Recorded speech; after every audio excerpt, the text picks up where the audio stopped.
সবাইকে সালাম জানাচ্ছি। আসসালামু আলাইকুম। আপনাদের সবাইকে ছাত্র জনতার বিপ্লবে সিক্ত নতুন বাংলাদেশে স্বাগত জানাচ্ছি। গভীর শ্রদ্ধা জানাচ্ছি জুলাই আগস্ট মাসে ফ্যাসিবাদের বিরুদ্ধে ছাত্র জনতার অভ্যুত্থানে নিহত সকলের প্রতি। তাদের আত্মার মাগফিরাত কামনা করছি। তাদের আত্মত্যাগের বিনিময়ে নতুন বাংলাদেশ গড়ার শপথ নিয়ে আমি আপনাদের কাছে কিছু কথা বলতে চাই। শরণার্থীকালের ভয়াবহ বন্যায় যারা মৃত্যুবরণ করেছেন, যারা অসুস্থ হয়ে পড়েছেন বা যারা সর্বস্ব হারিয়েছেন, যারা দুঃসহ জীবন যাপন করছেন, তাদের স্মরণে রেখে আজকের কথাগুলো বলছি। বন্যা দুর্গতদের জীবন দ্রুত স্বাভাবিক করার জন্য যাবতীয় উদ্যোগ সরকারি বেসরকারি পর্যায়ে নেবার আয়োজন করেছি। ভবিষ্যতে সকল ধরনের বন্যা প্রতিরোধে আমাদের আভ্যন্তরীণ এবং প্রতিবেশীদের সঙ্গে যাতে যৌথভাবে নেওয়া যায় সে আলোচনা শুরু করেছে। প্রিয় দেশবাসী, আপনারা জানেন বিপ্লবী ছাত্র জনতা জাতির এই ক্রান্তি লগ্নে আমাকে এক গুরুদায়িত্ব অর্পণ করেছে। তারা নতুন এক বাংলাদেশ গড়তে চায়। নতুন প্রজন্মের এই গভীর আকাঙ্ক্ষাকে বাস্তবে রূপ দেওয়ার সংগ্রামে আমি একজন সহযোদ্ধা হিসেবে তাদের সঙ্গে যোগ দিয়েছি। দেশের সকল বয়সের, সকল পেশার, সকল মতের, সকল ধর্মের সবাইকে বিনা দ্বিধায় এই সংগ্রামে যোগ দেওয়ার আহ্বান জানাচ্ছি। প্রিয় দেশবাসী, লক্ষ লক্ষ শহীদের রক্তের বিনিময়ে এবং লক্ষ লক্ষ মা বোনের আত্মদানের বিনিময়ে যে বাংলাদেশ আমরা পেয়েছিলাম তা ফ্যাসিবাদ এবং স্বৈরাচারের হাতে ধ্বংস হয়ে গেছে। আপনারা দেখেছেন আমাদের প্রতিটি প্রতিষ্ঠানকে তারা কিভাবে শেষ করেছে। দেশের রন্ধ্রে রন্ধ্রে ঢুকে গেছে দুর্নীতি। এমন এক দেশে আমাদের দেশ রূপান্তরিত হয়েছে যেখানে স্বৈরাচারের পিয়নও দুর্নীতির মাধ্যমে 400 কোটি টাকার সম্পদ করার মতো অকল্পনীয় কাজ করে গেছে নির্বিবাদে। শিক্ষা খাতকে পঙ্গু করে দিয়েছে। ব্যাংকিং ও শেয়ার বাজার খাতে লুটপাট, প্রকল্প ব্যয়ে বিশ্ব রেকর্ড, অবাধ সম্পদ পাচার, আইন শৃঙ্খলা রক্ষাকারী সংস্থাকে নিজ দলের পুতুলে রূপান্তর, বাক স্বাধীনতা হরণ, মানবাধিকার হরণ, এসবই হিমশৈলের অগ্রভাগ মাত্র। ক্ষমতা কুক্ষিগত করতে ফ্যাসিবাদী সরকার খর্ব করেছে জনগণের সাংবিধানিক ক্ষমতা ও অধিকার। দুঃশাসন, দুর্নীতি, অন্যায়, অবিচার, নিপীড়ন, বিচারের নামে প্রহসনের মাধ্যমে জনসুরক্ষা বিপন্ন করেছে। জনগণকে নির্যাতন, বঞ্চনা ও বৈষম্যের মুখোমুখি দাঁড় করিয়ে দিয়েছে। নতুন প্রজন্মের মানুষ সহ কোটি কোটি মানুষের ভোটাধিকারকে বছরের পর বছর হরণ করেছে। মানুষের এগিয়ে যাওয়ার পথে সকল ধরনের প্রতিবন্ধকতা তৈরি করে স্বৈরাচার তার নিজের, পরিবারের ও দলের কিছু মানুষের হাতে দেশের মালিকানা তুলে দিয়েছে। প্রিয় দেশবাসী, কিন্তু এই দ্বার প্রান্তে দাঁড়িয়েই আমাদের গড়তে হবে স্বপ্নের বাংলাদেশ। বৈষম্যহীন, শোষণহীন, কল্যাণময় এবং মুক্ত বাতাসের রাষ্ট্রের যে স্বপ্ন নিয়ে ছাত্র জনতা আন্দোলনে ঝাঁপিয়ে পড়েছিল, আমি তাদের সেই স্বপ্ন পূরণে অঙ্গীকারবদ্ধ। আপনাদের সবাইকে এই শুভলগ্নে তাদের স্বপ্ন পূরণে সমস্ত শক্তি নিয়ে এগিয়ে আসার আহ্বান জানাচ্ছি। তাদের স্বপ্ন আমাদের স্বপ্ন। জাতীয় জীবনে তরুণরা একটা মহা সুযোগ সৃষ্টি করে দিয়েছে। আমরা সবাইকে সুযোগ ব্যবহার করার কাজে এগিয়ে আসতে আহ্বান জানাচ্ছি। গণরোষের মুখে ফ্যাসিবাদী সরকার প্রধান দেশ ত্যাগ করার পর আমরা এমন একটি দেশ গড়তে চাই যেখানে প্রতিটি নাগরিকের মানবাধিকার থাকবে পুরোপুরি সুরক্ষিত। আমাদের লক্ষ্য একটাই, উদার, গণতান্ত্রিক, বৈষম্যহীন, অসাম্প্রদায়িক বাংলাদেশ। আমরা এক পরিবার, আমাদের এক লক্ষ্য। কোনো ভেদাভেদ যেন আমাদের স্বপ্নকে ব্যাহত করতে না পারে, সেজন্য আমরা প্রতিজ্ঞাবদ্ধ। বর্তমান সরকারের দায়িত্ব গ্রহণের মাত্র 2 সপ্তাহ শেষ হল।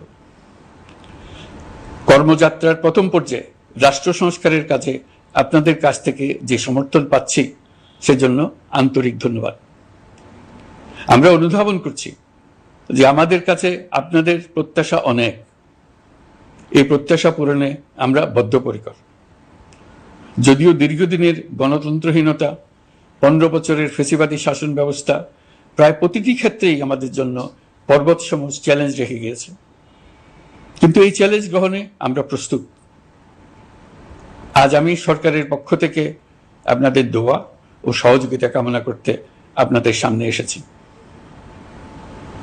শুধু আমি বলবো, আপনাদের একটু ধৈর্য ধরতে হবে। এখনই সব দাবি পূরণ করার জন্য জোর করা, প্রতিষ্ঠানে ঢুকে ব্যক্তিবিশেষকে হুমকির মধ্যে ফেলা, মামলা গ্রহণের জন্য চাপ সৃষ্টি করা, বিচারের জন্য গ্রেফতারকৃত ব্যক্তিকে আদালতে হামলা করে আগেই এক ধরনের বিচার করে ফেলার যে প্রবণতা, তা থেকে বের হতে হবে। ছাত্র জনতার বিপ্লবের গৌরব ও সম্ভাবনা এসব কাজে ম্লান হয়ে যাবে। নতুন বাংলাদেশ গড়ার প্রচেষ্টা এতে ব্যাহত হবে। রাতারাতি এই পরিস্থিতি থেকে উত্তরণ কঠিন। নড়বড়ে এক কাঠামো, আমি বরং বলবো জনস্বার্থের বিপরীতমুখী এক কাঠামোর উপর দাঁড়িয়ে আমাদেরকে দেশ পুনর্গঠনের কাজে হাত দিতে হয়েছে। আমরা এখান থেকেই বাংলাদেশকে এমনভাবে করতে চাই যেন এদেশে জনগণই সত্যিকার অর্থে সকল ক্ষমতার উৎস হয়, বিশ্ব দরবারে একটি মানবিক ও কল্যাণকর রাষ্ট্র হিসেবে সমাদৃত হয়। তরুণ প্রজন্ম, শিক্ষার্থী ও জনতার আত্মত্যাগের প্রতি সম্মান জানাতে রাষ্ট্র সংস্কারের কাজে সফল আমাদের হতেই হবে, এর আর কোনো বিকল্প নেই। প্রিয় দেশবাসী, আপনারা ইতিমধ্যে জেনেছেন জুলাই আগস্ট মাসে গণ অভ্যুত্থানে বল প্রয়োগ ও হতাহতের যে দুঃসহ ঘটনা ঘটানো হয়েছে তার স্বচ্ছ তদন্ত করতে জাতিসংঘের মানবাধিকার কমিশনের প্রধানকে বাংলাদেশে এসে তাদের তদন্ত শুরু করতে আমরা আমন্ত্রণ জানিয়েছি। তদন্তের এই প্রক্রিয়া এই সপ্তাহে শুরু হবে। তাদের প্রথম দল ইতিমধ্যে এসে গেছে। আমরা ইতিমধ্যে ছাত্র জনতার বিপ্লবকে নস্যাৎ করতে যে শত শত মিথ্যা ও হয়রানিমূলক মামলা দায়ের করা হয়েছিল তার অধিকাংশ প্রত্যাহার করেছি এবং আটক ছাত্র জনতার মুক্তি লাভের ব্যবস্থা করেছে। পর্যায়ক্রমে মিথ্যা ও গায়েবী সকল মামলার ক্ষেত্রে অনুরূপ ব্যবস্থা গ্রহণ করে মানুষকে দুঃসহ ভোগান্তি থেকে মুক্ত করা হবে। ন্যায় বিচার নিশ্চিত করতে গণ অভ্যুত্থানের সকল শহীদ পরিবারকে পুনর্বাসন করবে। সকল আহত শিক্ষার্থী ও জনতার চিকিৎসার সম্পূর্ণ ব্যয় সরকার বহন করবে। সেই লক্ষ্যে স্বাস্থ্য মন্ত্রণালয়ের নেতৃত্বে উপদেষ্টা পরিষদে বৈষম্য বিরোধী ছাত্র আন্দোলনের প্রতিনিধিত্বকারী 2 জন উপদেষ্টার সহায়তায় একটা পূর্ণাঙ্গ তালিকা প্রস্তুত করা হচ্ছে। এই কার্যক্রমের জন্য এবং গণ অভ্যুত্থানের শহীদদের স্মৃতি ধরে রাখতে সরকার অতি দ্রুত জুলাই গণহত্যা স্মৃতি ফাউন্ডেশন নামে একটি ফাউন্ডেশন প্রতিষ্ঠা করার প্রক্রিয়ার শেষ পর্যায়ে এনেছে। আপনাদের সবার এবং বিদেশে অবস্থানরত ভাই বোনদের অনুদান এই প্রতিষ্ঠানে পাঠানোর জন্য অনুরোধ করছি। আমি ব্যক্তিগতভাবে এই প্রতিষ্ঠানের চেয়ারম্যানের পদ গ্রহণ করেছি। প্রিয় দেশবাসী, আপনারা লক্ষ্য করেছেন দায়িত্ব গ্রহণ করেই আমাদেরকে আইন শৃঙ্খলা অঙ্গনে অস্থির পরিস্থিতি সামাল দিতে হয়েছে। আপনাদের সহযোগিতা ও সমর্থনে দেশপ্রেমিক সকল আইন শৃঙ্খলা রক্ষাকারী বাহিনী কাজে যোগ দিয়েছে। ফ্যাসিবাদী সরকার প্রশাসনের চরম দলীয়করণ করার ফলে বিপুল সংখ্যক কর্মকর্তা কর্মচারী দীর্ঘদিন বৈষম্যের শিকার হয়েছেন। আমরা ইতিমধ্যে সংশোধনমূলক ব্যবস্থা গ্রহণ করতে আরম্ভ করেছি, তবে প্রশাসনকে গতিশীল রাখতে এবং একই সাথে সুনির্দিষ্ট পদ্ধতি অনুসরণ করে সঠিক সিদ্ধান্তে উপনীত হতে সময় প্রয়োজন। সেজন্য সকলকে ধৈর্য ধরার অনুরোধ করছি। প্রশাসনের সকল ক্ষেত্রে প্রতিষ্ঠানগুলো যেন জনগণের আস্থা ফিরে পায়, সেটি আমাদের অন্যতম উদ্দেশ্য। লুটপাট ও দুর্নীতির আখড়ায় পরিণত করা ব্যাংকিং খাতে সুশাসন নিশ্চিত করার জন্য আমরা উদ্যোগ নিয়েছি। এই খাতে দক্ষ জনবল নিয়োগ দেওয়া হচ্ছে।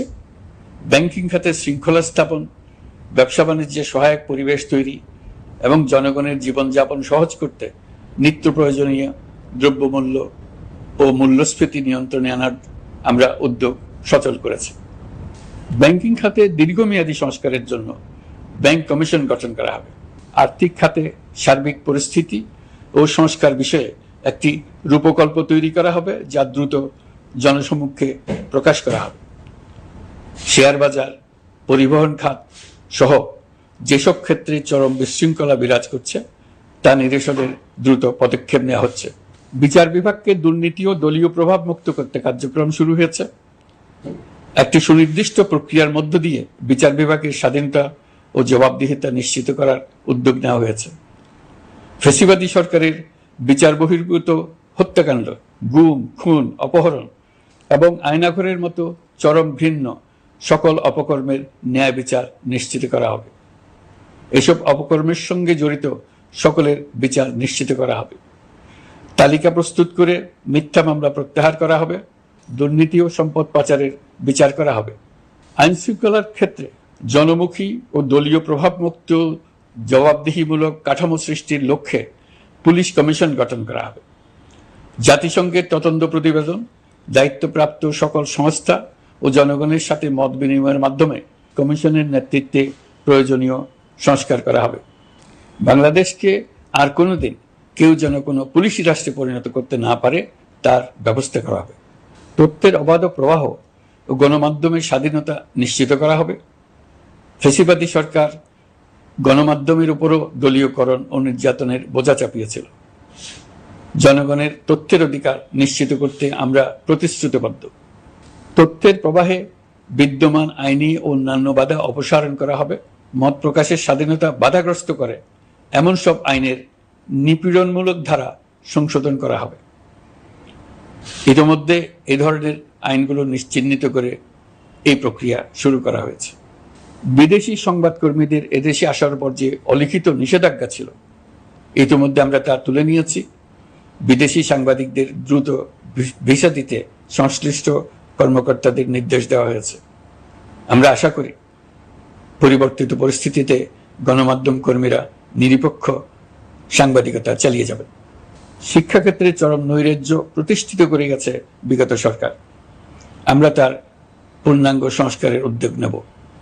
এটা আমাদের অন্যতম অগ্রাধিকার। আপনারা জানেন, দায়িত্ব গ্রহণের পর দ্রুততম সময়ের মধ্যে সকল শিক্ষা প্রতিষ্ঠান খুলে দেওয়া হয়েছে। শিক্ষার্থীদের জন্য সৃজনশীল, নিরাপদ ও ভীতিমুক্ত পরিবেশ নিশ্চিত করা আমাদের অঙ্গীকার। একই সাথে পাঠ্যক্রমকে যুগোপযোগী করার কাজও দ্রুত শুরু করা হবে।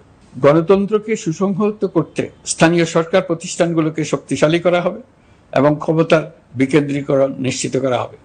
ছাত্র জনতার গণঅভ্যুত্থানকে সফল পরিণতি দিতে প্রশাসন, বিচার বিভাগ, নির্বাচন কমিশন ও নির্বাচনী ব্যবস্থা, আইন শৃঙ্খলা খাত এবং তথ্য প্রবাহে প্রয়োজনীয় সংস্কার সম্পূর্ণ করে অবাধ ও সুষ্ঠু অংশগ্রহণমূলক নির্বাচন আয়োজন করা হবে। এর লক্ষ্য হবে দুর্নীতি, লুটপাট, গণহত্যার বিরুদ্ধে একটি জবাবদিহিতামূলক রাজনৈতিক বন্দোবস্তের সূচনা। বর্তমান সরকার দুর্নীতির বিরুদ্ধে স্পষ্ট অবস্থান গ্রহণ করেছে। আমাদের সকল উপদেষ্টা দ্রুততম সময়ের মধ্যে তাদের সম্পদের বিবরণ প্রকাশ করবেন। পর্যায়ক্রমে এটা সকল সরকারি কর্মকর্তাদের ক্ষেত্রেও নিয়মিত এবং বাধ্যতামূলক করা হবে। রাষ্ট্রীয় পর্যায়ে দুর্নীতির বিরুদ্ধে ব্যবস্থা গ্রহণে সংবিধানের ৭৭ অনুচ্ছেদে প্রতিশ্রুত ন্যায়পাল নিয়োগে অধ্যাদেশ প্রণয়ন করা হবে। এবার কৃষি খাতের কথা একটু বলে। কৃষি নির্ভর বাংলাদেশে কৃষকের স্বার্থ যেন সুরক্ষিত থাকে, কৃষক যেন তার উৎপাদিত পণ্যের ন্যায্য মূল্য পায়, তা নিশ্চিত করা হবে। প্রবাসী শ্রমিকরা যেভাবে বৈষম্য বিরোধী ছাত্র জনতার আন্দোলনকে সমর্থন দিয়েছে, মুক্তিকামী জনগণ তা কৃতজ্ঞ চিত্তে স্মরণ করে। তাদের প্রতি সকল পর্যায়ে সম্মানজনক আচরণ নিশ্চিত করা হবে। বাংলাদেশের স্বাস্থ্য খাত অন্যতম দুর্নীতিগ্রস্ত খাত। জনগণের জন্য পর্যাপ্ত স্বাস্থ্যসেবা নিশ্চিত করার লক্ষ্যে স্বাস্থ্য খাতে প্রয়োজনীয় সংস্কার করা হবে। এই খাতে সংশ্লিষ্ট সকলকে জবাবদিহিতার আওতায় আনা হবে। হাসপাতালগুলোকে আধুনিকায়নের উদ্যোগ নেওয়া হবে এবং সেখানে সরকারি ডাক্তার সহ বিশেষজ্ঞদের নিয়মিত উপস্থিতি নিশ্চিত করা হবে। স্বাস্থ্যসেবা যাতে নির্দিষ্ট কিছু অঞ্চলে কেন্দ্রীভূত না থাকে, দেশের সব অঞ্চলের মানুষ সমান স্বাস্থ্যসেবা পায়, সে লক্ষ্যে প্রয়োজনীয় উদ্যোগ নিতে আমরা বদ্ধপরিকর। বর্তমান প্রজন্ম অনেক বেশি সচেতন। বিশ্বের বিভিন্ন প্রান্তে ঘটে যাওয়া পরিবর্তন বিষয়ে তারা ওয়াকিবহাল শুধু নয়, তারা নেতৃত্ব দিচ্ছে। তারা যে উন্নয়নের স্বপ্ন দেখে তা টেকসই এবং পরিবেশ বান্ধব, প্রকৃতি ধ্বংসকারী উন্নয়ন নয়। শুধু জিডিপি একটি দেশের উন্নয়নের মাপকাঠি হতে পারে না। নদী, নালা, খাল, বিল, পাহাড়, বন, মাটি আর বাতাস ধ্বংস আর দূষিত করে যে উন্নয়ন হয় তা দীর্ঘমেয়াদী টেকসই নয়। জীবাশ্ম জ্বালানির বিরুদ্ধে পরিবেশবাদীদের সাথে আমাদের সরকারের অবস্থান সামঞ্জস্যপূর্ণ। জলবায়ু পরিবর্তন রোধ করতে এবং আগামী প্রজন্মের জন্য সুস্থ একটা পৃথিবী রেখে যেতে কার্বন নিঃসরণ শূন্যের কোঠায় নামিয়ে আনার বিকল্প নেই। আমাদের সরকার পরিবেশ ও জলবায়ু রক্ষায় সর্বোচ্চ গুরুত্ব দেবে। এই কার্যক্রমে তরুণ সম্প্রদায়কে সম্পৃক্ত করা হবে। ইতোমধ্যে বিভিন্ন রাষ্ট্র ও জাতিসংঘ বর্তমান সরকারের কর্মসূচির প্রতি সমর্থন ব্যক্ত করেছে। আমরা সকল রাষ্ট্রের সাথে বন্ধুত্বপূর্ণ সম্পর্ক বজায় রাখব। আমাদের পররাষ্ট্রনীতির ভিত্তি হবে পারস্পরিক আস্থা, বিশ্বাস ও সহযোগিতা। আমরা মানবাধিকার আইন সহ সকল আন্তর্জাতিক আইনের প্রতি শ্রদ্ধাশীল। আমাদের পক্ষ থেকে গুম বিষয়ক আন্তর্জাতিক চুক্তির পক্ষরাষ্ট্র হওয়া সহ বিভিন্ন পদক্ষেপ নেওয়া হয়েছে। ইতিমধ্যে পক্ষভুক্ত এমন সকল আঞ্চলিক ও দ্বিপাক্ষিক চুক্তি ও সমঝোতা বাস্তবায়ন করে যাব। আমাদের সরকার রোহিঙ্গা সমস্যার বাস্তবসম্মত সমাধানের লক্ষ্যে আন্তর্জাতিক সম্প্রদায়ের সাথে কাজ করে যাবে। আমরা জাতীয় ঐক্যে বিশ্বাসী। প্রয়োজনীয় সংস্কারের লক্ষ্যে রাজনৈতিক ঐক্যের মধ্য দিয়ে নিশ্চিত করা হবে নারী, শিশু, প্রতিবন্ধী, ধর্মীয় সংখ্যালঘু, আদিবাসী সকলেই এদেশের নাগরিক এবং সমান আইনের সুরক্ষার অধিকারী। তাদের সকলের মানবিক অধিকার সহ অন্যান্য সকল অধিকার নিশ্চিত করার উদ্যোগ নেওয়া হবে। এই জন্য আমি উপদেষ্টা পদমর্যাদা সম্পন্ন একজন বিশেষ সহকারী নিয়োগ দিয়েছি, যার দায়িত্ব হবে জাতীয় সংহতি উন্নয়ন।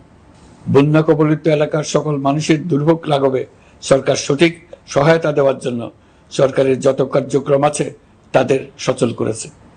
ইতিমধ্যে উপদেষ্টাবৃন্দ বিভিন্ন এলাকার দায়িত্ব নিয়ে এলাকায় গেছেন। আমার কার্যালয়ে একটা নিয়ন্ত্রণ কক্ষ স্থাপন করা হয়েছে। বন্যা পরবর্তী কার্যক্রম নেওয়া হয়েছে। ভবিষ্যতে বন্যা নিয়ন্ত্রণের জন্য করণীয় কি স্থির করার জন্য পদক্ষেপ নেওয়া হচ্ছে। দেশপ্রেমিক সেনাবাহিনী, পুলিশ, বিজিবি, র্যাবকে গুম নির্যাতনের কাজে লাগিয়ে তাদের কলঙ্কিত করা হয়েছে। তারা দেশের গৌরব। তাদেরও কিছু অতি উৎসাহী সদস্যের কারণে পুরো বাহিনীকে আমরা কলঙ্কিত দেখতে চাই না। আমরা অপরাধীদের চিহ্নিত করতে চাই এবং তাদের শাস্তি দিতে চাই, যেন ভবিষ্যতে কারো হুকুমে দেশপ্রেমিক কোনো বাহিনীর, পুলিশের, র্যাবের কোনো সদস্য হত্যাকাণ্ড, গুম ও অত্যাচারে জড়িত হওয়ার সাহস না করে। তাদের কাছে হুকুম যত বড় কর্তৃপক্ষের কাছ থেকে আসুক না কেন, তারা তা উপেক্ষা করবে।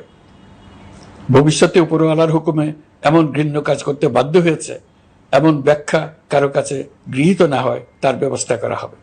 আমি দেশরক্ষা বাহিনী, পুলিশ বাহিনী এবং অন্যান্য সহল বাহিনীকে নির্দেশ দিয়েছি তারা তাদের মধ্যে যারা হত্যাকাণ্ড, গুম, খুন বা শারীরিক মানসিক অত্যাচারে সরাসরি জড়িত তাদের চিহ্নিত করে বিচারের ব্যবস্থা করতে।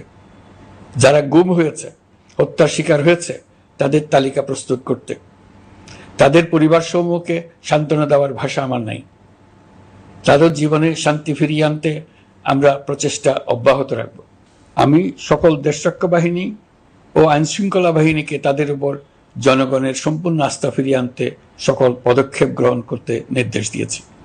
গত 15 বছরের দুর্নীতি, অর্থ পাচার ও জনস্বার্থ বিরোধী চুক্তি স্বাক্ষর, প্রকল্পের নামে লুটপাট ইত্যাদি তথ্য নিয়ে একটি শ্বেতপত্র প্রণয়নের জন্য আমি ইতিমধ্যে একটি কমিটি গঠন করেছি। আমি বিভিন্ন দেশের রাষ্ট্রদূত এবং দাতা সংস্থার প্রতিনিধিদের সঙ্গে বৈঠক করেছি এবং করে যাচ্ছি। ছাত্র জনতার গণঅভ্যুত্থানের পর দেশ গঠনের জন্য সকল প্রকার আর্থিক অন্যান্য সহযোগিতার জন্য তাদেরকে অনুরোধ জানাচ্ছি। তারা এই ব্যাপারে আগ্রহ দেখাচ্ছে। তাদের কাছে আমাদের প্রস্তাব সমূহ প্রণয়ন করে দ্রুত পাঠানোর ব্যবস্থা নিয়েছে। তাদেরকে অনুরোধ জানিয়েছি তারা যেন পরিস্থিতির কারণে অতি দ্রুত অর্থ ছাড় করার ব্যবস্থা নেন। তাদেরকেও বলেছি যে অবস্থার মধ্য দিয়ে আমরা যাচ্ছি তা যেমন একটি দুর্যোগপূর্ণ সময়, তেমনি এটা জাতির জীবনে মস্ত বড় সুযোগ। এই সুযোগকে যেন আমরা পূর্ণভাবে কাজে লাগাতে পারি, সেই জন্য তাদের সহযোগিতা চেয়েছে। এই গণ অভ্যুত্থানে বিদেশে অবস্থানকারী বাংলাদেশিরা অত্যন্ত গুরুত্বপূর্ণ ভূমিকা পালন করেছেন। জাতি তাদের অবদান বিশেষভাবে স্মরণ করবে। নতুন বাংলাদেশ গড়ার কাজে আমরা তাদের অংশগ্রহণ চাইব। আমাদের একটি লক্ষ্য হবে বিদেশগামী এবং প্রত্যাবর্তনকারী প্রত্যেক প্রবাসী শ্রমিককে মর্যাদা ও সম্মানের সঙ্গে দেশে আসা এবং যাওয়া নিশ্চিত করা। সে ব্যাপারে শিগগিরই পদক্ষেপ নেওয়া হবে। বিদেশে অবস্থানরত সকলের কাছে আমার আবেদন, তারা যেন তাদের উপার্জিত অর্থ অফিসিয়াল চ্যানেলে দেশে পাঠান। দেশের অর্থনৈতিক সংকট উত্তরণে এই অর্থ বিশেষভাবে প্রয়োজন। কি কি ব্যবস্থা নিলে তাদের জন্য অফিসিয়াল চ্যানেলে অর্থ পাঠানো সহজ হবে সেটা সম্বন্ধে আমরা তাদের পরামর্শ নেব। সারা দেশ ঘুষের মহাসমুদ্রে নিমজ্জিত। কিভাবে ঘুষ থেকে আমরা মুক্ত হতে পারি তার জন্য আমাদের পরামর্শ দেন। শুধু এই কাজটা নিয়ে অগ্রসর হতে পারলেই আমি মনে করি দেশের জন্য এই সরকার একটা গুরুত্বপূর্ণ অবদান রেখে গেছে বলে স্মরণীয় হয়ে থাকবে। আমি কথা দিচ্ছি, এই ব্যাপারে আমি আমার সর্বশক্তি নিয়োজিত করব। আমাদের দায়িত্ব দেশের সকল মানুষকে একটি পরিবারের বন্ধনে আবদ্ধ করা। পরিবারে মতভেদ থাকবে, বাকবিতণ্ডা হবে, কিন্তু আমরা ভাই বোন, আমরা বাবা মা, আমরা কেউ কারো শত্রু না। কাউকে তার মতের জন্য শত্রু মনে করব না, কাউকে ধর্মের কারণে শত্রু মনে করব না, কাউকে লিঙ্গের কারণে শত্রু মনে করব না। আমরা সবাই সমান, কেউ কারো উপরে, কেউ কারো নিচে না। এই ধারণা আমরা জাতীয় জীবনের সর্বক্ষেত্রে প্রতিষ্ঠিত করতে চাই। একটা বিশেষ ব্যাপারে আমরা আপনাদের সহযোগিতা চাচ্ছি। আমাদের দায়িত্ব গ্রহণের পর থেকে প্রতিদিন সচিবালয়ে, আমার অফিসের আশেপাশে, শহরের বিভিন্ন স্থানে সমাবেশ করা হচ্ছে। গত 16 বছরের অনেক দুঃখ কষ্ট আপনাদের জমা আছে, সেটা আমরা বুঝি।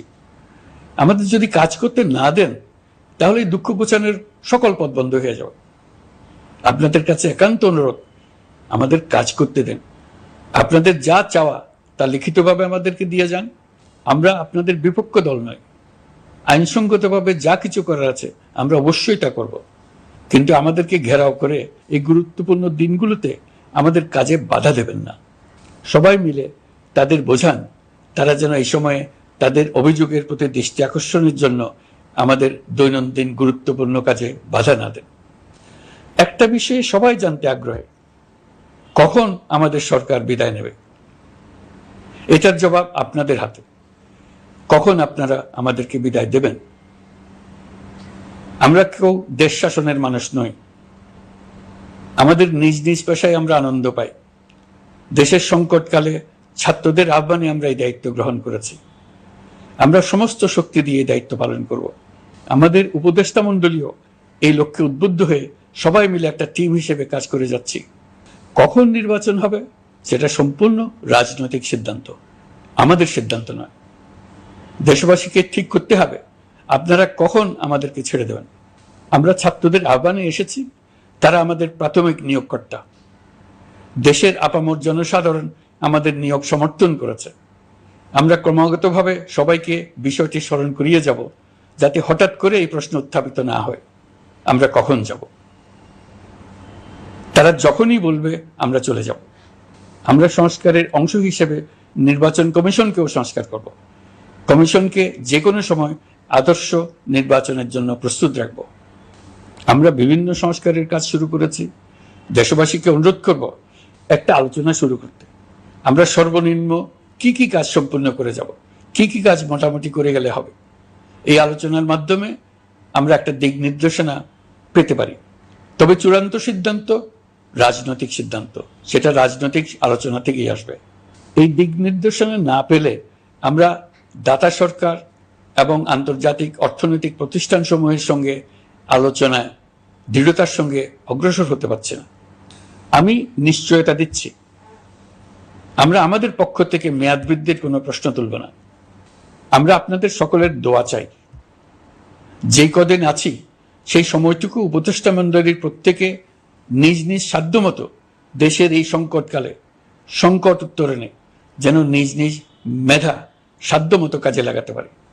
নতুন বাংলাদেশ গড়ার যে সুযোগ ছাত্র জনতার রক্তের বিনিময়ে আমরা অর্জন করলাম, আমরা আমাদের মতানৈক্যের কারণে সেটা যেন হাতছাড়া করে না ফেলে, এটা আমরা নিশ্চিত করতে চাই। এই সুযোগ এবার হারিয়ে ফেললে আমরা জাতি হিসেবে পরাজিত হয়ে যাব। শহীদ, আহত এবং জীবিত ছাত্র জনতার কাছে আমরা প্রতিজ্ঞাবদ্ধ থাকতে চাই, আমরা এই অর্জনকে কিছুতেই হারিয়ে যেতে দেব না। যে সুযোগ তারা আমাদেরকে দিয়েছে তার মাধ্যমে আমাদের দেশকে পৃথিবীর একটি শ্রদ্ধেয়, সকল দিকে দৃষ্টান্ত স্থাপনকারী দেশে পরিণত করতে আমরা শপথ নিয়েছি। সবশেষে আবারও আমাদের দেশের সকল মানুষ, শিশু, কিশোর কিশোরী, তরুণ তরুণী, বয়স্ক, বৃদ্ধ, নারী, পুরুষ সবার কাছে দোয়া চাইছি যেন আমরা আমাদের সকলের স্বপ্ন বাস্তবায়নে সফল হই।